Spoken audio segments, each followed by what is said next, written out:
नमस्कार, मैं हूं आपके साथ मयंक। देखिए, एक ऐसी खबर आई है ईरान से जिसने अमेरिका और इजराइल की जो सुरक्षा एजेंसियां हैं इनके कान खड़े कर दिए हैं। आपने देखिए ये खबर देखी होगी अब से 2 दिन पहले जो इराक के खोरमोर गैस फील्ड पर अटैक होता है। इसकी तस्वीरें शायद आपने देखी होंगी और वहाँ से जो है ज़बरदस्त धमाके हुए और पूरे गैस फील्ड में आग लग गई और ऊंची ऊंची लपटें उठती रहीं। और उसके बाद ये इस तरह की खबरें आई कि ये एक रॉकेट अटैक था और उत्तरी इराक में कुर्दिस्तान कुर्द वाले इलाके पे ये हमला किया गया, जहाँ पे कुर्दिस्तान जो लोकल गवर्नमेंट चलाते हैं, ये वो कुर्दिस्तान की ये वो लड़ाके हैं जो ईरान के खिलाफ है। और ईरान का हमेशा ये भी आरोप लगता है कि जो 12 दिन की जंग हुई और जो न्यूक्लियर ठिकाने हैं इनके बारे में तमाम जानकारी इन कुर्दिश लड़ाकों ने अमेरिका को दी थी और अमेरिका के जरिए ये जानकारी इजराइल पर आई। यानी ईरान और एक कुर्द जो है वहाँ के, इनके बीच में हमेशा से संघर्ष रहा है काफ़ी समय से।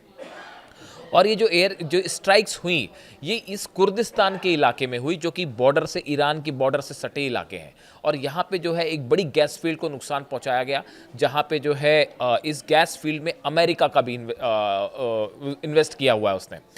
अब जो बड़ी गौर करने वाली बात है, देखिए इस तरह की तमाम खबरें आई और इराक के जो है वो कुर्द गवर्नमेंट जो है उन्होंने आरोप लगाए इस तरह के कि ईरान समर्थित किसी ग्रुप ने ये हमला किया है।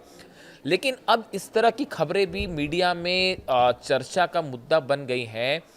बताया जाता है कि ये जो हमले कुर्दिस्तान में हुए, इराक के कुर्दिश इलाकों में ये जो हमले हुए हैं, इन हमले के दौरान आसपास कुछ फाइटर जेट्स का भी मूवमेंट देखा गया। और फाइटर जेट्स किसके? ईरान के। यानी ये कहा जा रहा है कि ये देखिए बड़ी ज़बरदस्त स्ट्राइक थी और बड़ी प्रिसीजन के साथ स्ट्राइक थी। और वो तस्वीरें आप देखेंगे कि बड़ी बड़ी लपटें उठ रही हैं, पूरी गैस फील्ड जल के तबाह हो गई और आसपास के कई इलाकों में हमले हुए। बल्कि ये जो है पिछली बार जब ड्रोन अटैक हुए थे इराक में, उसके बाद सबसे बड़ा हमला माना जा रहा है और बड़ी सटीकता के साथ ये हमला हुआ। अब कुछ लोगों का, डिफेंस एक्सपर्ट्स ये मान के चल रहे हैं, कुछ का कहना है, ऐसी खबरें हैं कि जब ये स्ट्राइक हुई उस समय काफ़ी सारे एयरप्लेन्स का भी जो है मूवमेंट देखा गया वहाँ पे, फाइटर जेट का मूवमेंट। और कहा जा रहा है कि ये फाइटर जेट ईरान के फाइटर जेट्स थे। अब इसके अलग अलग कयास निकाले जा रहे हैं। कहा यह जा रहा है कि क्या ये एयर स्ट्राइक थी और ईरान की तरफ से की गई थी। इसके बारे में कोई क्लेम नहीं है, किसी तरह का कोई क्लेम नहीं किया ईरान ने, ना इस तरह की कोई बात कही।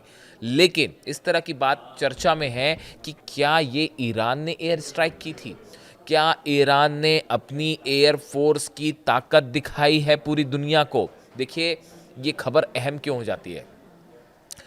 12 दिन की जंग में जो बात सबसे ज़्यादा चर्चा का कंसर्न था ईरान के लिए, वो था ईरान की एयरफोर्स। ईरान को अपनी एयरफोर्स मजबूत करनी है। और जब से जंग ख़त्म हुई है 12 दिन की, उसके बाद से खबरें आती रही लगातार कि रूस ने जो है मिग 29 जेट्स दे दिए हैं ईरान को। हमारा चैनल सबसे पहला चैनल था, हमने आपको बताया था कि रशिया ने मिग 29 जेट्स दे दिए हैं ईरान को।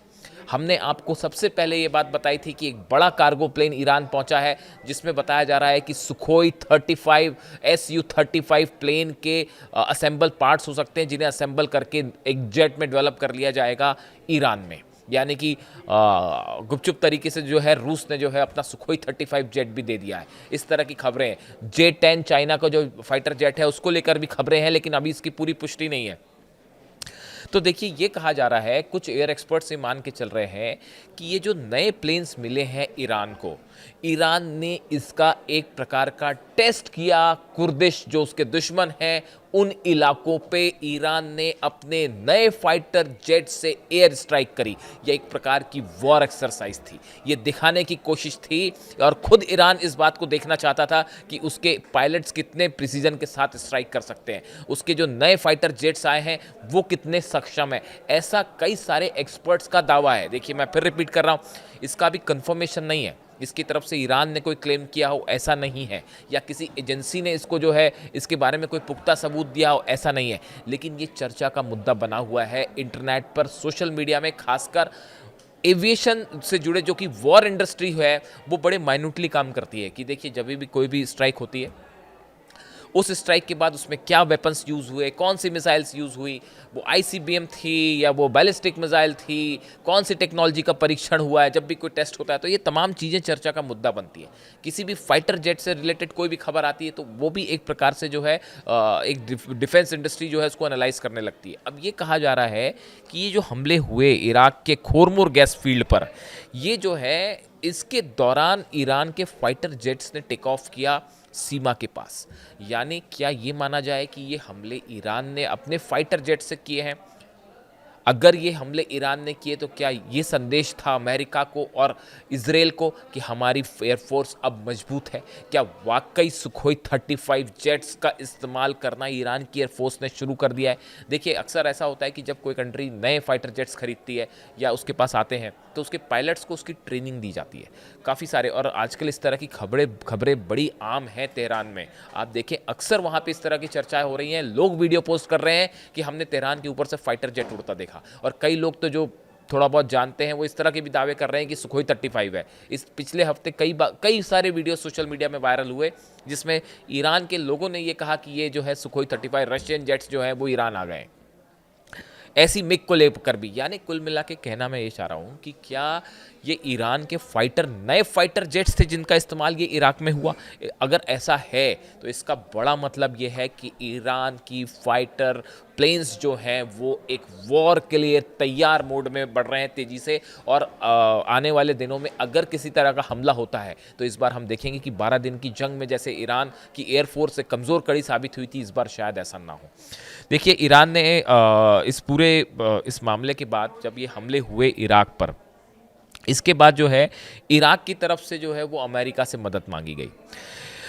इराकी कुर्द प्रधानमंत्री मसूर बरजानी के डिप्टी चीफ अजीज अहमद ने हमले के बाद एक्स पर पोस्ट किया। उन्होंने कहा, आखिर कितने हमले होने चाहिए कि अमेरिका हमें एंट्री ड्रोन हथियार खरीदने की इजाज़त दे ताकि हम अपने आसमान और बिजली गैस ढांचे की सुरक्षा कर सकें। कुर्दिस्तान रीजनल गवर्नमेंट उत्तरी इराक में खुद का शासन चलाती है। यहाँ कई अमेरिकी कंपनियों ने ऊर्जा क्षेत्र में बड़ा निवेश किया है। हमला उस स्टोरेज टैंक पर हुआ जो नए प्रोजेक्ट का हिस्सा था। इस यूनिट को KM-250 नाम दिया गया है, इसके तहत इसे जाना जाता है, जिसमें फील्ड की उत्पादन क्षमता 50% तक बढ़ गई थी। जिस जगह पे ये हमला हुआ, जिस गैस फील्ड पर, इसके कारण इराक में उस पूरे इलाके में बिजली की क्षमता 50% तक बढ़ी थी। अमेरिकन का भी इन्वेस्टमेंट था इस गैस फील्ड पर जिस पर हमला किया गया, और बड़ी प्रिसीजन के साथ हमला किया गया, बड़ी सटीक स्ट्राइक थी। देखिए, बार बार मैं जो शब्द दोहरा रहा हूँ, मैं कोशिश करता हूँ कि अपने शब्दों का इस्तेमाल बड़े नपे तुले अंदाज में किया जाए।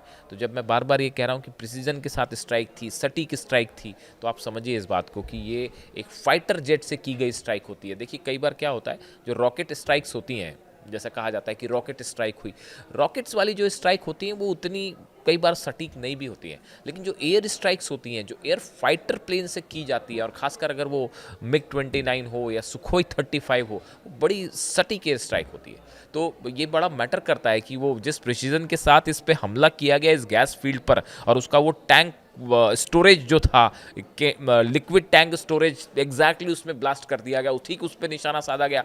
उसके बाद कहा जा रहा है, इस तरह की चर्चा है कि ये ईरान की नई एयरफोर्स की ताकत है।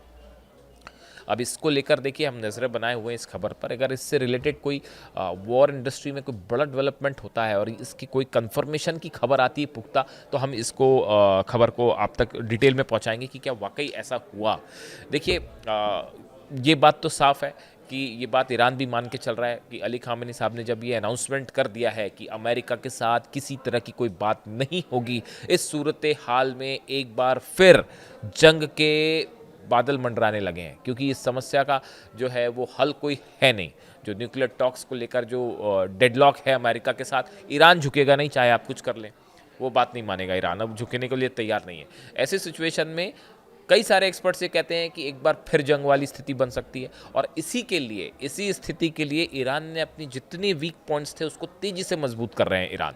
और इसीलिए जो है ये घटना इसीलिए महत्वपूर्ण हो जाती है। इराक के जो ये खोरमुर गैस फील्ड पर हमला हुआ, ये 2 दिन पहले की स्ट्राइक थी, लेकिन 2 दिन से जो जितने एयरफील्ड से जुड़े लोग थे वो इस एनालिसिस में लगे थे कि क्या ये ईरान ने अपने फाइटर जेट से हमला किया, और कुछ लोग इस बात से सहमत भी हैं। अगर ऐसा है तो ये एक बड़ी चुनौती होगी आने वाले दिनों में अमेरिका और इजराइल के लिए। और अगर ईरान की एयरफोर्स, देखिए अभी प्लेन्स आने शुरू हुए हैं, कहा जा रहा है कि एक बड़ी डील हुई है ईरान और रशिया के बीच में और ईरान और चाइना के बीच में भी, और ईरान ने अपना ऑयल से उसको कंपनसेट करने की बात कही है कि हम आपको आप हमें प्लेन दीजिए, बदले में हम आपको फ्री में ऑयल प्रोवाइड करेंगे उसकी कीमत का, जो कि जहाज़ के बराबर होगी। ऐसी डील हुई है चाइना और ईरान के बीच में, ऐसा सोर्सेस कह रहे हैं। तो देखिए इस सूरत में अगर Chinese fighter jets, Russian fighter jets पूरी संख्या में जितने की उम्मीद ईरान कर रहा है, अगर वो पहुंच जाते हैं तो अब की बार आप देखेंगे कि इजराइल और ईरान के बीच ज़बरदस्त एयर कॉम्बैट होगा। पिछली बार हमने देखा F-35 जेट्स इजराइल के गए, बम बरसा के वापस चले आए, और ईरान चूंकि डिफेंस सिस्टम भी कमज़ोर था, इस बार डिफेंस सिस्टम भी पहुंच चुका है। S-400 भी पहुंचने के दावे हो रहे हैं। मैं बार बार रिपीट कर रहा हूं इसको कि S-400 सिस्टम जो है, ऐसा बताया जा रहा है क्योंकि वो इस्फहान में एक मिसाइल टेस्ट जो हुआ था, उसमें जो इस मिसाइल का इस्तेमाल हुआ था वो S-400 डिफेंस सिस्टम में इस्तेमाल होती है। इसलिए इस बात को जो है डिफेंस इंडस्ट्री पुख्ता मान के चल रही है। देखिए दो चीज़ें होती है, एक होता है खबरों का ऑफिशियल अनाउंसमेंट होता है, कोई भी देश जो है खुद अनाउंस करता है या कोई डील होती है, और एक होता है सब कुछ गुपचुप तरीके से पर्दे के पीछे चलता है और उसके बारे में कंफर्मेशंस जो हैं वो एक उसका कोई ऑथेंटिक प्रूफ नहीं होता, लेकिन वो चर्चा में शामिल हो जाती हैं और एक्सपर्ट से मान के चलते हैं कि हाँ वाकई ऐसा हो चुका है। इस कैटेगरी में S-400 को ये मान के चला जा रहा है कि वो ईरान पहुंच चुका है, और ये जो संकेत है ये परफेक्ट एग्जाम्पल है इस बात का, जो इराक में स्ट्राइक्स हुई जिसके बाद इस तरह की खबर आई कि ये ईरान के फाइटर जेट्स ने टेक ऑफ किया था उस दौरान ही। तो अगर ऐसा है तो ये ईरान की एयरफोर्स की मजबूती की ओर बड़ा इशारा करता है, जो बड़ा चुनौती होगा इसराइल के लिए। इससे जुड़ा कोई भी कंफर्मेशन, कोई भी अपडेट आएगा आप तक पहुंचाएंगे। Thank you so much.